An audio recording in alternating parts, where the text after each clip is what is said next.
Hello guys! Yan, bumibiyahe tayo ngayon papunta sa munisipyo at nandito nga po ako sa likod ng tricycle.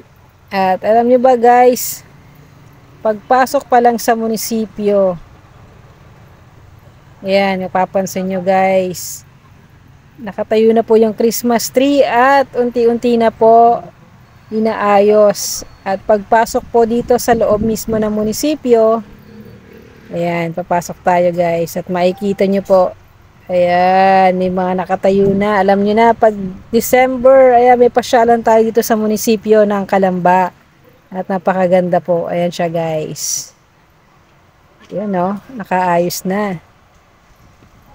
May papasyalan na naman po tayo. Makikita nyo, may mga malalaking parol. At ito nga guys, nung palabas na ako, o, diba? Tapos dito sa kabilang side, ayan, mapapansin nyo rin, may mga nakatayo na po. At syempre sa labas, ayan, ang ating Christmas tree na malaki.